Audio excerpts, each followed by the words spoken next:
Hey, what's up, YouTube? It's your boy Gamma Seal. Today I'm gonna be profiling my Monarch deck profile. Yeah, it's a really fun deck for Linku Formatu. So let's begin. We begin with one copy of Erebus, the Underworld Monarch.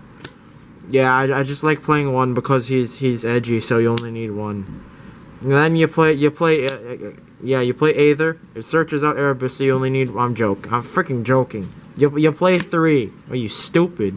He actually thought I was gonna run 1. No. Yeah, you play your Aether. He tutors out the Erebus, and then yeah, it's good. You know, screw you, Konami. Shout outs to you for eliminating this thing. Screw you. Semi-limit this thing, please. The next card's a Tekken. It's I literally just put this in like to test it out. I put in Dual Assembworm. It has the same stats as a Monarch right here. You could see 2800 and 1000, and it's level 8, I think. Yeah, it's level 8. You can banish it. Spot removal. You know who needs Caius when you can neg yourself from your hand. Spot removal. Oh, plus he works with Idea because you could banish a Monarch spell or trap to do stuff. Next I play a Vanity's Fiend and Majesty's Fiend. Yeah, I'm gonna get rid of this once I get a second Majesty's Fiend, but they're both kind of good because he stops special summons and he stops monster effects. This one's kind of worse because you can't search it with return. And I kind of find this better because he has the stats of a Monarch and he could stop hand traps, and then this thing, he sucks late game, kinda. Like, he kinda sucks late game because if you're going up against an established board, he's useless. But he's good because if your opponent tries to activate something, you can be like, no. It's like, you could summon this thing, like when they have a firewall on the field and they're gonna be like bouncing, and you're gonna be like, nope, screw that, nope. It's gonna be like, pretend this is a firewall, get it? Because firewalls, it's a secret rare. You're gonna be like, oh, effect bounce, and he's gonna be like, oh, no scrub, no. And then, yeah, so, just a tip. This card's kind of trash. Side it. If I had 2, I'd be playing 2 Majesty's Fiend, but yeah, just play 2 Majesty's Fiend. For the next card, I play 1 Karaz. You don't really need more than 1 because, you know, you could summon him off Aether, but that's about it. He gives you free draws. Also, you could pop your opponent's stuff, but then that gives him pluses. So he's kind of situational for me. Yeah, he's not that good. The next card is I play 2 Link Slayer because he's a monster that's level 5, so you could tribute summon him, or you could start summoning him from the hand when you don't have an Adia or an Aether or Eidos. When I say Aether, because this is probably the best card that's like this. You know, there's really crap cards out there that just special summon themselves. Shoutouts to Red Layer. So this is the only good card like that. Oh, also there's one more card I run that's kind of like this, but it's kind of eh. I play a Gofu. I play it without a lure in the deck. Fight me. You don't need a lure. A lure makes this deck crap. Because if you have a lure, you're kind of going to be banishing a lot. So usually your only darks in the deck are going to be Gofu, and the Monarchs and Eidos, and you really want those. You really want to use those to summon. So Allure is kind of bad. I've tested that out. It's not very good. So it just tends to make you brick more often. You know, it's just my way of thinking. Yeah, Allure makes you brick, so it's not that. Or Allure's not good. You play trip. Well, if you wanna play the dark build with Allure, sure, that's fine. But I find it bricky. Then you play 3 copies of Idea. It's really good. It combos off with Dual Assembworm. I know I said that, but you know, I know all of you are stupid and have short-term memory loss, so you know. Yeah, it banishes stuff. Yeah. Oh, also, don't look at this. It's not family friendly. You know what? I'll cover this with the sleeve real quick. Where's my sleeve? Yeah, cover it. Don't look at it. Don't look at it. I said, don't look at it. Are you looking at it? If you're looking at it, I will kill you.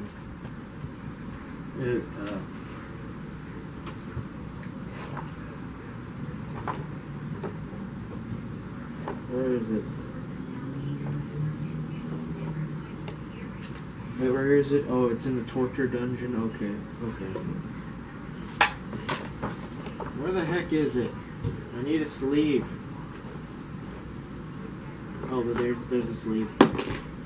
Here, I'll block it with this this monster musume sleeve. Okay, so like I was saying, Adia is. Oh wait. Oh my gosh, I took an entire minute to do that. Oh my.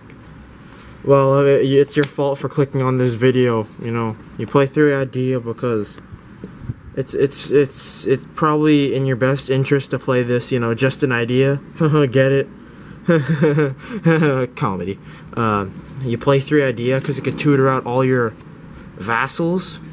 But the only vassal you want to bring out is Eidos, because if you don't bring out Eidos, you're a retard. Oh, but you can bring out Idea and summon Mithra. Shut up. No. If you use 1-for-1 to bring out her and then bring out Mithra, you're a retard. Oh, but it can bring up so many No, it can't bring up combos. Who the heck do you think you are? No. Eidos, it can, you can banish him to bring him back from the grave, and she brings back him. So it's like a loop, so it'll be like turn 1, Idea's in grave, Eidos is in grave, effective Eidos, special Idea, and then your opponent will be like effect Veiler, and then you'll be like end turn, and then it's a good combo. Or your opponent will be like Ash Blossom, and then you won't be able to do anything for the rest of the turn. It's a really good combo. Your opponent just has to have an Ash Blossom in hand, so only summon her when your opponent has Ash Blossom in hand, but then you can have a truly good experience. Yeah, and then he just gives you an additional normal summon for a tribute summon monster. He's eh. Yeah, he's best at 3. Next up, you play 2 Mithra the Thunder Vassal. Yeah, I don't really use her that often, but she's good. When you summon her, you give your opponent a little crappy. You give your opponent like a little crappy token, and then here's what you do. So let's say you're about to go for game. You summon a token. Let's say you had Erebus on your hand or something. Here's a good play. Say you had Erebus in your hand and Mithra in your hand, and you had like Domain on the field. I'm not gonna bring that out because that hasn't come up yet in the video. So you know, just pretend there's a Domain right here because I'm too lazy to bring it out. So here's what you do: use Domain, reveal Erebus, you special Mithra, give them the token, then you ram into that token, take a nice crispy 200. And then once you do that, you could summon the almighty, where is it? Summon the almighty Tragodia from your hand. You know, it's a really good tech card. You know, I advise you to play many copies as possible because this card's broke. I'm joking. This card's good. This card was in the manga, so it's good. Fight me. Okay, so Mithra, why is this going on for 8 minutes? It's so long. Now, Mithra gives your opponent a token, so you're giving them a free monster to link someone with, but who cares? This is Monarch, so you don't care what you give your opponent. You just overpower them. Oof. Next up, we play a copy of Battle Fader because you don't want your opponent to touch you. I mean, you don't want them to, yeah. You know what Battle Fader does? It fades the battle. If you don't know that by now, you're an idiot. Ooh. Next, you play triple Domain. You can play 1 if you want, but then people will stare awkwardly at you. But play 3. You play 3. Also, don't play Terraforming for this. This isn't worth it. Even though it's the main center of the deck, it's not worth it. Don't. Because your opponent can easily just get rid of this thing. This thing doesn't protect itself. Your Monarchs don't protect it. It's eh. It's a floodgate. It's a floodgate, but it sucks. You only play 3 because you wanna. Yeah, if you open one, then good. Use it. Yeah, but if you don't open it, here's what you do. Oh, you summon Erebus, huh? And you already got all your pantheisms and all your things in the grave. Dump them. You don't need them. You don't need them. When Eidos Beatdown is the name of the deck, boy. Card's garbage. Run 3. Just run 3. It looks cool. Next, you play 3 Tentacity. You know, I know it says Tenacity, but I like calling it Tentacity because it sounds cool and edgy. Also, because he's in the dark, you know, I like being in the dark and like chanting stuff, you know. It searches, pretty much the only thing you'll ever search with this is, the only thing you'll search with this is either Stormforth or a domain or a prime. Because who wants to search March to protect their monarchs, am I right? No, you don't want to. Because if you do, you're a retard. So you show your opponent a monarch, so you're negging by giving them information. Yep, that's a neg. Give your opponent information is a neg. Confirmed 2018.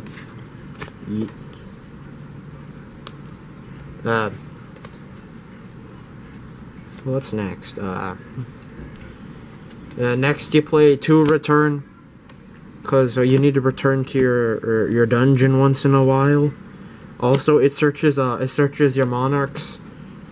But the funny thing is, you're actually supposed to declare which effect you're using. So if you're like, if you say 24 and like your Majesties and Karaz are out of your deck, congratulations, you just wasted return. Also, this can make your opponent's strike miss timing, which is cool. But who mains strike? Am I right? Huh? Shout outs to Capital G. Huh? Who mains solemn strike? Okay. Yeah, the next topic. No one mains strike, no. Next you play 2 Pot of Duality. I only play this because I can. Yeah, everyone knows what Pot of Duality does. If you don't know what Pot of Duality does, you're probably a huge nerd.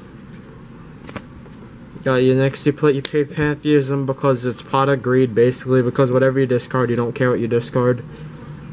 This is your main target for Erebus. You'll send it with Erebus, and then you'll be like, oh cool, I banish it.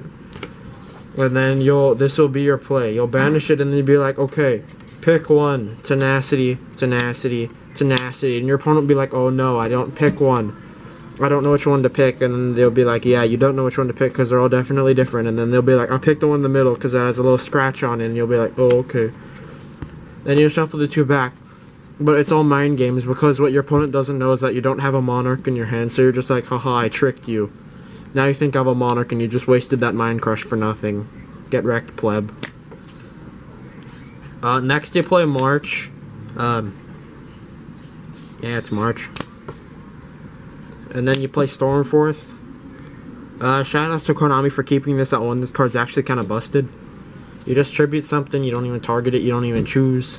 It's just like, it's like, hey, cool, you have a monster. Oh, you see how the artwork, it's like a whirlwind?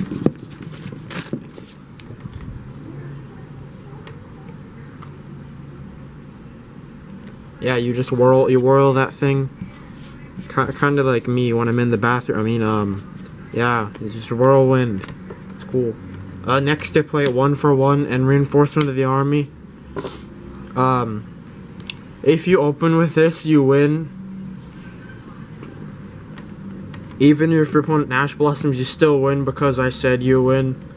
So basically, the effect of this card is you discard 1 card, then you win. So if your opponent Ash Blossomed this, here's what you do. You basically you take your little gun, you aim it across the table, and then you say, it's high noon. But what you don't know is that your gun doesn't have any bullets, so you're gonna be like, oh sorry, I gotta get some bullets. And then that's what Rhoda is for. You use Rhoda to get bullets. Here's what you do. Yeah, search idea. You activate 1 for 1. Discard idea.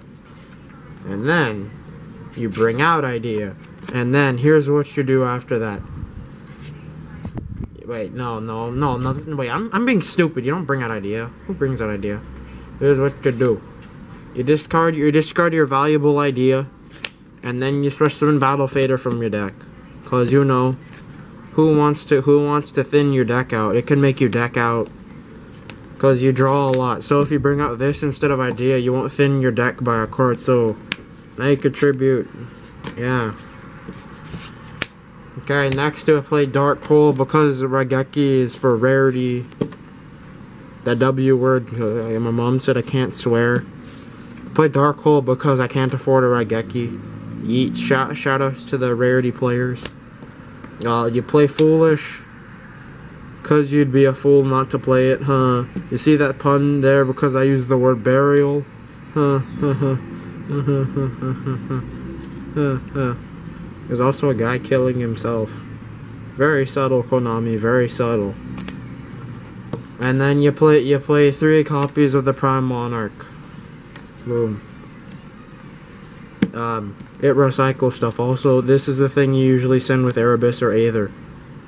Actually, no, you won't send it with Aether because you usually will never resolve Aether. Because the moment you try to search it, your opponent will be like Ash Blossom. Summon something with Aether, Ash Blossom. That's why you only play 1 Kuraz, people, because people are usually going to Ash Blossom the Aether. It's going to be like, oh, got Ash Blossom. Oh, guess what? Okay, I summon Aether. I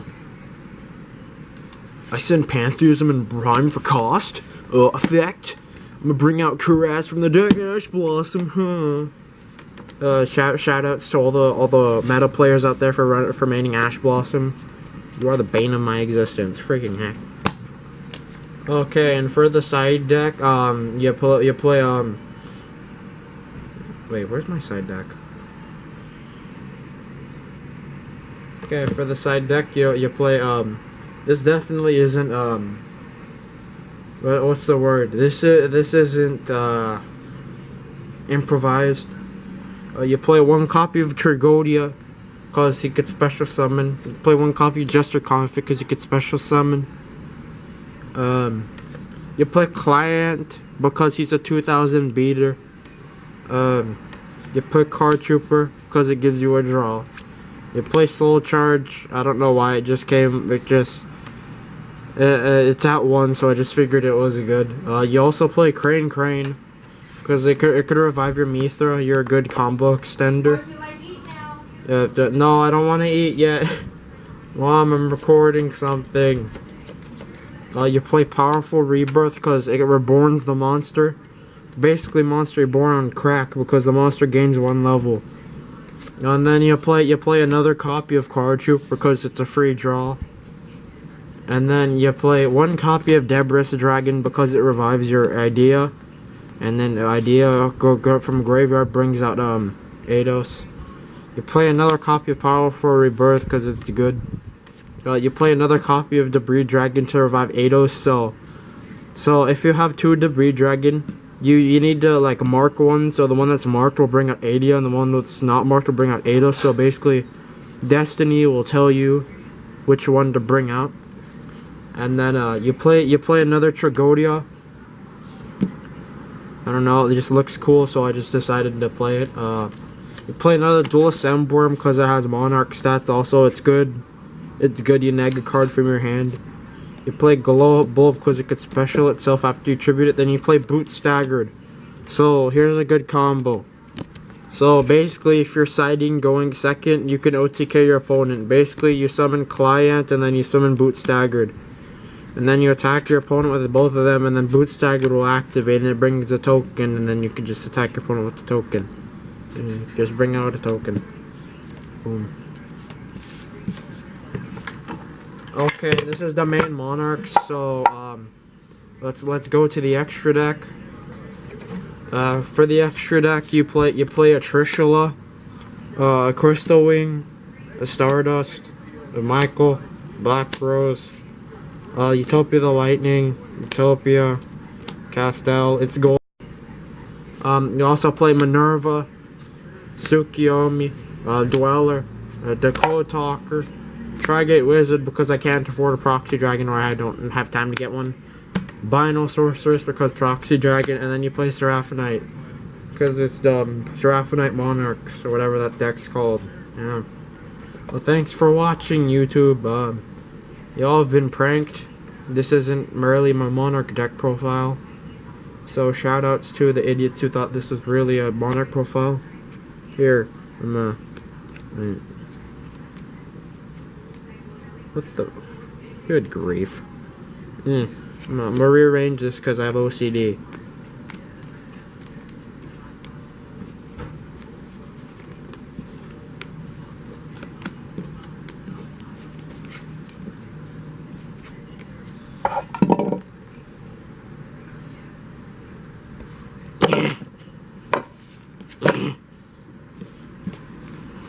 Take that.